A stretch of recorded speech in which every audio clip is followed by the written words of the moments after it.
Okay, dear listener, Arya IV, or Arya IV, from A Storm of Swords. And she's off to see Beric Dondarrion, reluctantly, because she's a captive in the hands of the Brotherhood without banners. And most likely, the plan Dondarrion will advise to proceed with will be to simply sell Arya back to her mother. And even Harwin, from Arya's childhood days in Winterfell, is on board. And just how will they then go about it, do you think? Will they send Harwin himself to negotiate? Considering that Catelyn knows him already, maybe that would be a way to go, diplomatically speaking. But still, I don't think that would be the best strategy. I mean, Catelyn could react in three ways. A, hug Harwin and thank him for bringing Arya back to her. B, spit on Harwin's face for daring to ask for coin for her daughter. Or C, both of the above. I guess we'll find out, gentle listener, or not. Be it as it may, Harwin even has the cheek to condescend to Arya. He goes, hey, look, we do need the money, and you could fetch a pretty penny. You have to understand, we are under budgetary constraints, a bit strapped for cash, as it were, and things being what they are, what with winter coming and all. Winter is coming. And, Arya really, if she had more of sort of an adult mind, shall we call it, or a better training in snappy comebacks, she'd be going, hey, whoa, hang on a minute, Harwin boy. You turned your back on us, Starks, remember? So now you don't get to lecture me by quoting the Stark motto back to me, all right?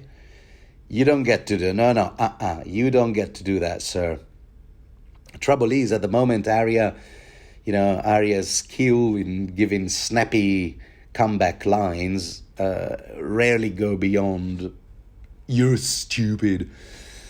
So what are you going to do? It's not her fault, she's a child. For now, the traveling companions are questioning a certain Sir Leicester, some senile knight who doesn't seem to remember much beyond some vague memory of a battle he fought decades later. Something about holding a bridge against a certain Sir Maynard. We don't have much in terms of context. So they keep asking him, did Beric pass by these parts? And he keeps repeating, yeah, I did hold that bridge. What do you want from me? And then he goes back to sleep. So, luckily, there's a maester looking after him, part of the retirement package, I suppose. And he's a bit more coherent. He goes, look, haven't you heard? Sir Dondarrion was hanged by the Lannister army, 6 months ago. But Lemon Cloak is all like, yeah, well, we know that part of the story, but no. Thoros cut him loose, before he died. Which, I don't know, does that sound plausible to you? I mean, just picture it. Lannister army hangs Beric, then presumably stands around and watch for a bit, just to make sure the job is done. And, that's what they would do, right? So how exactly does one sneak in after everyone has left, but somehow just in time to cut the man loose before he dies? Sounds to me like there's more to the story than we are being told. Oh, and we learned that Lem's nose is slowly healing, but it's all crooked. It's healing, but all crooked. So I told you that the damage Arya caused him was permanent. Oh, and as for the location, they are on their way to High Heart, having left the Inn of the Kneeling Man behind. We don't know exactly how long ago. But yeah, grab a map, yeah? See the spot? Yeah, that's where they are. Right. So, Following the young maester's advice, they go and see the Lady of the Leaves, who, as we find out, lives in a village that's all made of small tree houses on top of the trees, you know? Wow. This book even has its own Lothlorien, you know? I mean, smaller scale, but still. So now the Lady of the Leaves has a different story as to how Dondarrion was killed. She tells them the whole thing while they're sitting up there, you know, on the trees, sipping iced tea and what have you. Apparently she had it from a begging brother. You know, one of those super spiritual fellas, followers of the faith, who took a vow of poverty, most likely because they have no choice, since they are already poor to begin with, which is handy. Begging brothers. I love how George R. R. Martin keeps reminding us that these guys exist. And if you remember, they were described as fleeing the war in the countryside and flocking to King's Landing. Back in Clash of Kings, all of which will be important in Book 4, Feast for Crows. But anyway, all right, where was I? All right, so a begging brother told the Lady of the Leaves that Sir Beric was stabbed in the eye by Sir Gregor Clegane. Ouch. Also, since we're on the subject of things that Martin keeps bringing up, just to remind our readers about them, you know, this same Lady of the Leaves also mentions a pack of or about like a dozen wolves roaming around these parts, which has got to be the pack led by Nymeria, the very same direwolf Arya worked with in her previous POV chapter, because she's still, after all, her direwolf, in spite of the fact that she had to part with her under such, you know, tear-jerking circumstances. See, these tree people, shall we call them? These tree people managed to somehow sit out a whole war of the Five Kings, staying put on top of the trees, undisturbed, and yet it's a pack of wolves that concerns them, to the point that they're thinking they ought to change hideout soon. I don't know, I don't get it. I guess maybe it's because wolves can pick up a scent, whereas people cannot. But then again, armies have dogs, right? Don't they? No, tell me what you think. You know, armies are portrayed as dogs in many fantasy movies. Remember the opening of Conan the Barbarian? Tulsa Doom's armies, the beautiful soundtrack by Basil Polyduris. Anyway, you let me know what you think. Once again, it's Lem who denies, no, Dondarrion is not dead. No. He goes, no, that's also fake news, milady. And even if it was true, one doesn't die from being stabbed in the eye. Just ask here, you know, we've got Jack Be Lucky here with us. He'll confirm. You know, he received the same type of wound, and look at him, as right as rain. Have you noticed? It's as if Lem, or Lemmy, you know, Motorhead's Lemmy, it looks as if he's constantly making an effort to deny that Sir Beric Dondarrion might actually have been killed for real, and yet somehow still be alive and well. That well, you know, in inverted commas, because you know those two things, being killed and being alive and well, may not be necessarily mutually exclusive. I actually don't remember whether at this point Lem genuinely doesn't know the full story, or whether he's trying to cover up the full story. I'm not being coy. I'm telling you, it's not just because of my no spoiler policy. I honestly don't remember. Any old way, this Lady of the Leaves says something interesting at this point. She goes, wow, that's great news. I mean, if he's still alive, yeah, may the warrior and the Lord of Light protect him. See, I find that interesting because the Lord of Light faith tends to be, a bit intolerant with the competition, at least Melisandre's branch of the faith. But apparently around these parts, both faiths are nonchalantly accepted. No, none of that burning of the so-called false idols. None of that around here. No. We're all, a big family, regardless of faith. And speaking of faith, we also get a reference to the three gods, because a septon they encounter later on shows them the state of his sept. And it just goes, oh, look at that. I mean, will you look at that? A bunch of northerners looted this place. Bloody savages. Tree worshippers. They disrobed the statue of the mother, which I get because it was expensive. Then they nicked the father's crown, which I also get because silver. And the crone's gilded lantern, all right, I get that too.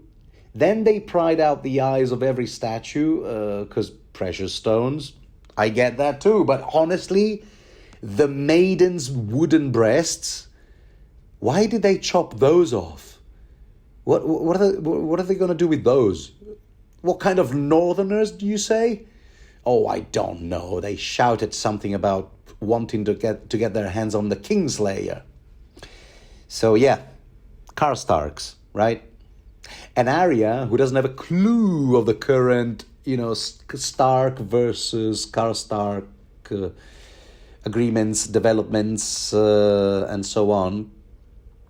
She just feels like Gendry is watching her and judging her just because she happens to be from the north, and she feels like Gendry is like thinking, are these friends of yours, milady? Yep, generalizations are a thing in this universe. But then again, Gendry might not be necessarily thinking that. We don't know. But we're in Arya's head, not Gendry's. So while they're there, spending the night at the Sept, there's Angai, Tom of Seven, etc., all those people. And we get a bit more backstory here and there. The subject of River Run comes up, because that's where they're all going eventually, for the ransom, And apparently there's a bit of enmity between Edmure, Tully, and Tom of Seven. Something about a girl, years ago. A girl Edmure was supposed to deflower, but Tom ended up in bed with her, Edmure having drunk too much that night to properly perform, shall we say? One of those stories. And it happened years ago anyway. And let's not rule out that Tom's destiny might still be linked to River Run somehow. This is one of several occasions when Arya, by the way, thinking on how she will be received by her mother, starts doubting whether her mother or her family will even want her back, what with her occasional theft and murder on her resume, which I find so cute. I mean, murder aside, and this is where we find out that she's 11, by the way, yeah? So, is this part of the story where she says, I'm 11, I'm going to be a woman soon. I don't know if I mentioned Arya's age at this point. In fact, I think in my previous Arya commentary, I might have even said she's 9. So if I did, my mistake, my bad. Oh my, they do grow up so fast, don't they? So the next day, they finally arrive at this mystical place called High Heart, which is kind of like this hill on top of which sort of crown made. There's a sort of crown made by 31 huge weirwood stumps, white weirwood stumps, in a circle, forming a sort of a crown on top of this hill. It's a place rich in history and sacred to the children of the forest. That's it. This is the chapter where all gods get a mention. Okay. So we haven't really encountered the big squid, what do they call it? The drowned god. But let's read on, because a reference to the drowned Ironborn will crop up. Anyway, in the whole mythological, tapestry of the old northern religions, the old northern religion, the old gods, weirwoods, all gods, all that stuff, Where exactly do these children of the forest actually fit in? Because at the time, at the time of this book's publication, Storm of Swords, A World of Ice and Fire wouldn't come out for another 14 years. So all those explanations, weren't available to first-time readers in 2000 when A Storm of Swords came out. And some description of the children of the forest, even in the published novels, wouldn't be available to readers until that famous chapter, Bran 3 from A Dance with Dragons, which again, in 2000, wouldn't come out for another 11 years. So readers at the time, the readers who had only gone through the first 3 books at this point, had very little to go on vis-à-vis the children of the forest, les enfants de la forêt, aside from literally a handful of mentions in books 1 and 2. Not much, really. Okay, as always, I'll assume that you, dear listener, happen to be that first-time reader, since we're addressing that issue. So I'll apply my no-spoiler policy. I'm allowed to look only as far ahead as the end of this chapter, but I can look back. So here's a bunch. If you want to know, if you want to know, and you didn't have time or inclination or the will to jot down any quotes about the children of the forest, here is what we know so far from a Games of Thrones, so book 1. Ned's gods were the old ones, the nameless, faceless gods of the greenwood they shared with the vanished children of the forest. So we know they are extinct. Also another quote. It was said that the children of the forest had carved the faces in the trees during the dawn, centuries before the coming of the first men across the narrow sea.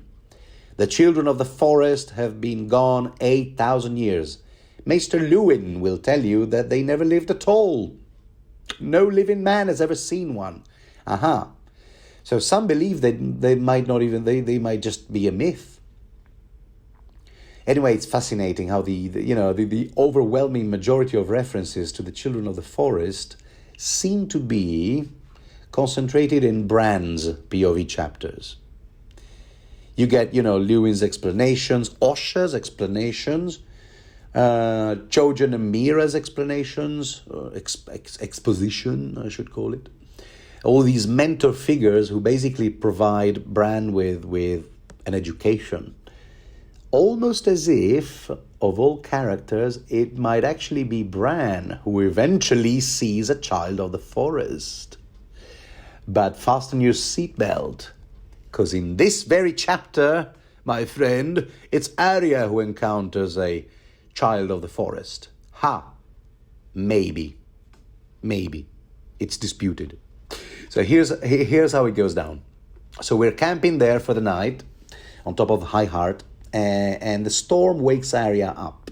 The wind snatches her blanket off her, so she goes after it, and she sees them. Tom, Lem, yeah. They stepped into the teletransporter together, and a new character, Lom, came up. A little reference to Star Trek Voyager. Never mind. So Tom, Lem, and Greenbeard talking to a tiny little woman there in the night, in the middle of a storm. You got to picture all that. A foot shorter actually than Arya, and older than old Nan, all stooped and wrinkled and leaning on a gnarled black cane. Her white hair was so long it came almost to the ground. So that's the description. Our trusty source, the Wiki of Ice and Fire, variously refers to this woman as either old dwarf woman, which is not as imaginative as the next moniker, Ghost of High Heart. Yeah, I rather like this one. And she's probably a woods witch, a witch doctor, doctor type thing, and possibly, but less likely, a descendant of the children of the forest. So it's called children just because of their size, not their actual age. Anyway, the bit that really interests us right now, and if you've read this chapter, you know what I'm getting at, is that this woman has visions, all right? So let's hear what she has to say. I dreamed I saw a shadow with a burning heart butchering a golden stag. I also dreamed of a man without a face waiting on a bridge that swayed and swung. On his shoulder perched a drowned crow with seaweed hanging from his wings. I dreamed of a roaring river and a woman that was a fish. Dead she drifted with red tears on her cheeks, but when her eyes did open, I woke from terror. So that's our luggage, dear reader, listener and reader as well. That's our luggage now. Let's unpack it. See what I did there? Okay, so now, right, seriously, vision number 1, Renly, okay? Uncontroversial. Renly being butchered by Melisandre's shadow assassin baby. And you probably didn't struggle with that one. Now, with regard to visions 2 and 3, a bit difficult not to end up in spoiler territory. So let's just exclusively unravel the clues in the text. In the text of what we have already available to us. Books 1, Book 2, and Book 3 up to the end of this chapter. Okay, yes, my trusty notes will help. Let's see. Let's look back at, say, a Clash of Kings. Is there a character we have encountered, man without a face, or a person who can do interesting things with his face? Disguise himself as he pleases, come and go. And who's the crow hanging on his shoulder? It might just be a character we have yet to meet. Could be, the person who sent, the real, what do you call it? The person who sort of like employed this faceless man. I'm walking on thin ice right here. Better be careful. So anyway, the crow, the drowned crow, might be a character we haven't met yet.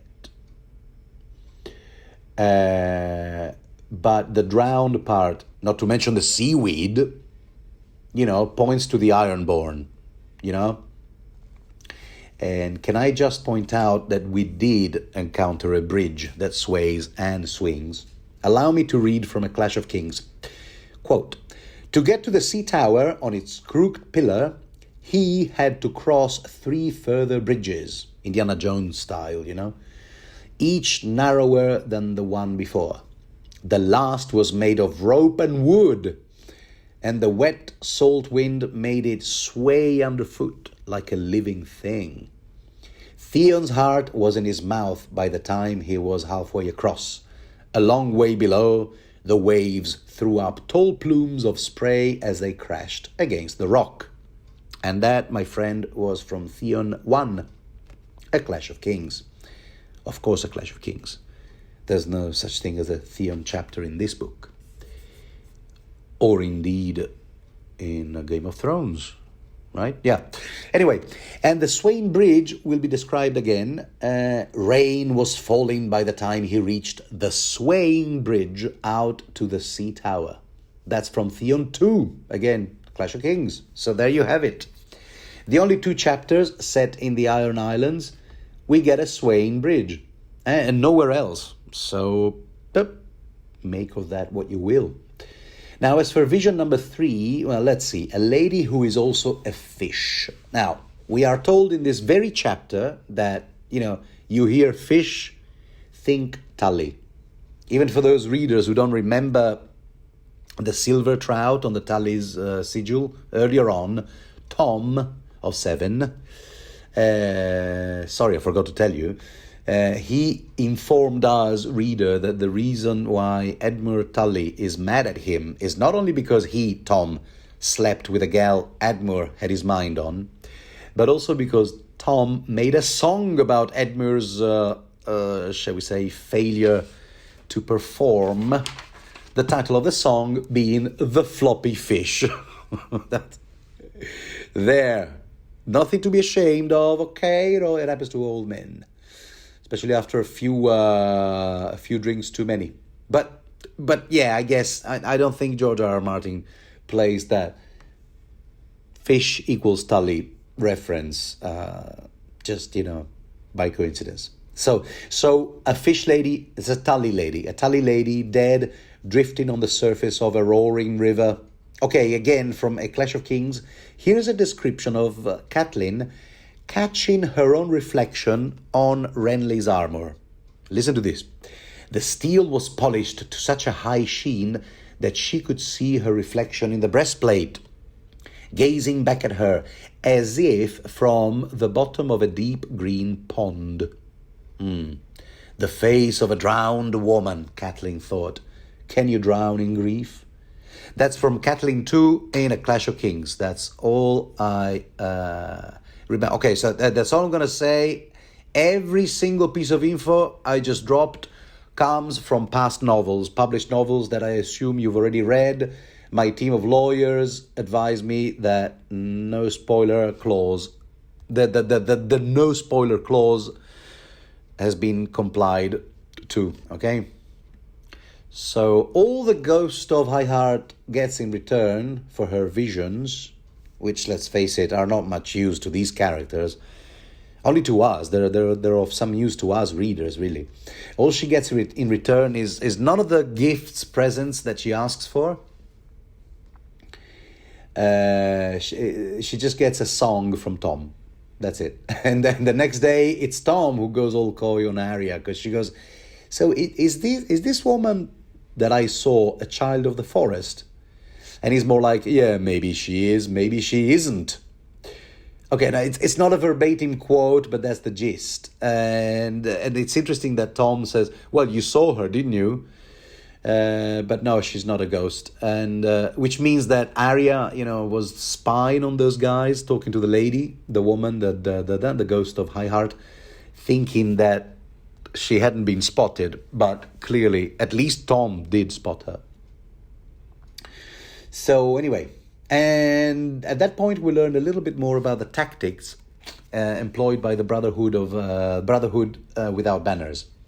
It turns out they operate in cells, scattered a bit here, a bit there, proper guerrilla, because Arya wants to know, if this Dondarrion guy is your boss, how come you don't even know where he's at?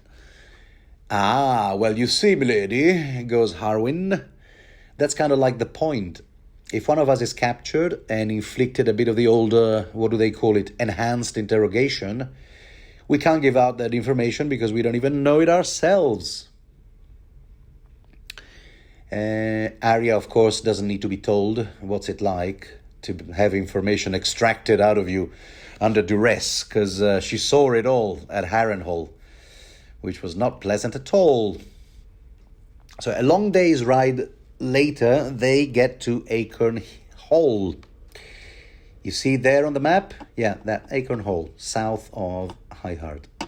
And they get a welcome to the keep by a lady Smallwood, who does behave decently towards Arya, I must say. He scolds the Brotherhood without banner for dragging a child with them. And no, those Bolton rags won't do at all for a highborn girl. She has her carried to the bathtub, where the maids give her a good old scrub, which she doesn't like. Even dunking some bath, salts, crystals, whatever, which Arya calls stinky sweet stuff that smelled like flowers. That's how she defines those bath crystals, whatever. Which I found hilarious. We are then treated to a bit of garment porn. Yeah, garment porn, because Lady Smallwood insists that Arya wear, proper girls' clothes. So she gives her daughters brown, here's the garment porn, brown woolen stockings and a light linen shift. It says shift here. I think it might be a typo. I'm going to go with shirt. Light linen shirt, and over that a light green gown with acorns embroidered all over the bodice in brown thread, and more acorns bordering the hem. There, garment porn. Not as much fun as food porn, which is also not too far ahead. We'll get a bit of that later. By the way, this daughter Karellen, whose clothes these are, is currently sitting the war out in Old Town, staying with a great aunt who is based there as a septa. I don't know if that's going to be important at some point. But Arya is busy admiring the embroidery on her gown, to which Lady Smallwood goes, "Oh yeah, needlework, yeah, don't you just love it? Yeah, so relaxing, isn't it?" So Arya immediately goes, "Relaxing? Not the kind of needlework I do." Get it? Because she means fencing, or water dance, to be precise. Of course, the last time we saw Arya's needle, Polliver had appropriated it back in Harrenhal. And will she ever see Needle again? Well, we just have to read on to find out. So, dinner time, finally. Arya coming down the stairs, in slow motion, like a proper girl who's just been given a makeover in a teen movie. Except that Gendry bursts out laughing at the sight of her. Anyway, I promised you food porn. Here it is. Mutton and mushrooms, brown bread, peas pudding, and baked apples with yellow cheese. Yes, it's a good match, baked apples and yellow cheese. Peas, by the way, are spelt with a letter E at the end. Get used to it, because that's the way it is in this universe for unfathomable reasons, for or pseudo-archaic English. Okay, well, I enjoy this kind of, Martin's creativity. Lady Smallwood informs the group, by the way, that Thoros of Myr have been through recently, and that Karstark men were searching for the Kingslayer, a recurring motif in this chapter. But I remember the hair of my neck stood up when I came across one word in particular in the conversation when I first read it. Tansy, my friend. Yeah, okay. This is the context, all right? So Lady Smallwood, is scolding Tom for being a womanizer. And she goes, "You're a naughty, naughty boy. You're not the Messiah. You're a really, really naughty boy." No, okay, so she's scolding him because you're singing ladies out of their pants, charming ladies out of their pants with your songs. And the next thing you know, there's a whole bunch of women in the country drinking Tansy tea, all because of you. Tansy tea. And if a reader should still be unclear as to, what purpose Tansy tea is used for, Madame Smallwood spells it out, loud and clear for us. She goes, "You'd think a man as old as you would know to spill his seed on their bellies. Men will be calling you Tom's 7 sons before much longer. So there, Tansy tea is drunk to get rid of unwanted pregnancies." And what was it that Catelyn's father, Hoster, said in his ravings? I'm glad you asked, dear listener, because I happen to have the quote right here. "Forgive me. Oh, the blood, the horror." Oh, sorry, I switched into Colonel Kurtz mode. "Forgive me." That's Hoster now. "The blood, oh please, Tansy, dead. But you'll have others, sweet babes, and trueborn." End of quote. So, gentle listener, Hoster is hoping to be forgiven for slipping Tansy to some woman so that she wouldn't have a certain base-born baby. All right, I'll shut up now and move on. You deal with that information as you see fit. On the subject of these Karstarks, Arya has, but just for a split second, the thought of running away again and maybe joining the Karstarks, so they might return her to her mother, what with them, being sworn men to rob, which is probably the worst idea she could possibly have, but who can blame her? She doesn't have a clue. She's not exactly Miss Current Affairs, is she? Then at that point, they're all still in the Great Hall, but she's told to leave. Go, leave the hall, Harwin tells her. Just as the conversation is getting interesting, because the reason why Jaime Lannister is a free man in the first place is because, this is what they're discussing right now, you see, because Catelyn Stark released him, which nobody seems to believe, including Arya. But anyway, she's ushered out of the room, grown-up talk, So she heads to the smithy with Gendry, where we learn another interesting fact from Gendry. This Thoros of Myr, a.k.a. the Red Priest, according to Gendry, used to be a customer of his former boss at the smithy in King's Landing, Master Mott. And you know what? I'm glad they kept this detail here in the HBO TV series. At some point there's a brief exchange between Thoros and Gendry, and Thoros goes, "Oh, your boss was Mott. Oh God, that guy, you charged twice as much as everybody else." And Gendry goes, "Yeah, well, that's because he's twice as good." So that detail was kept in the TV series. Anyway, the point being, and this is not the interesting part. The interesting part is that Gendry knows the Red Priest's, little secret with regards to how he used to set his sword on fire.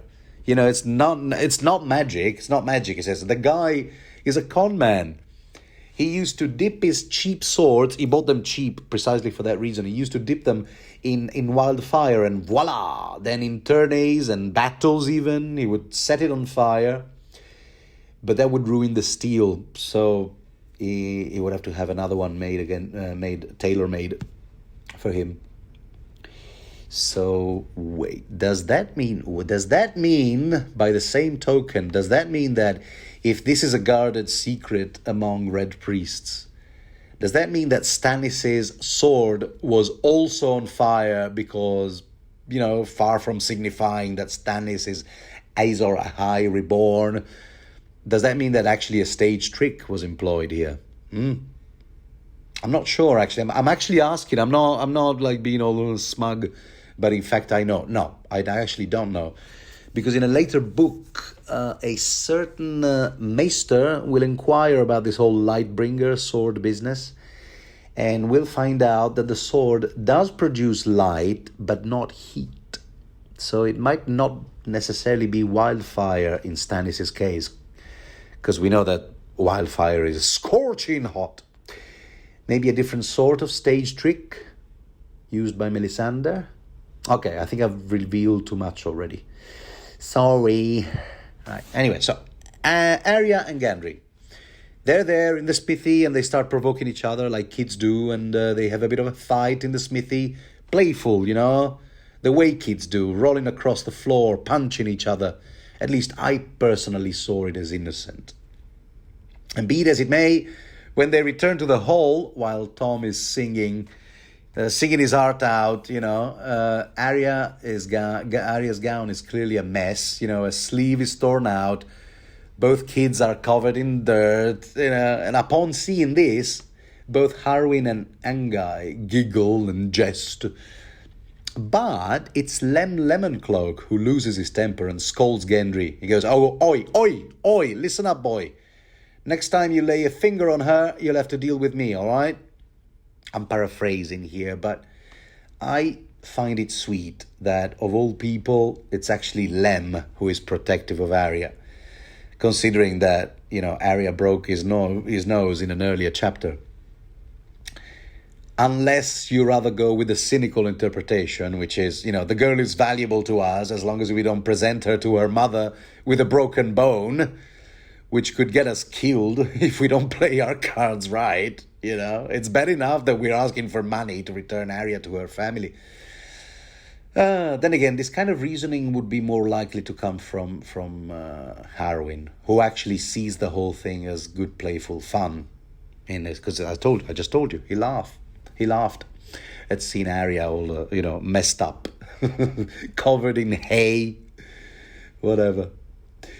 To her credit, Arya immediately says she started the fight. She's the one who started the fight, and she says that Gendry only acted in self-defense, which, if you remember, it's kind of like a very similar thing to what she said to Joffrey in A Game of Thrones, when she said her friend Micah didn't start the duel, they were only practicing because she insisted, not that it did Micah or Micah any good that day, but hey.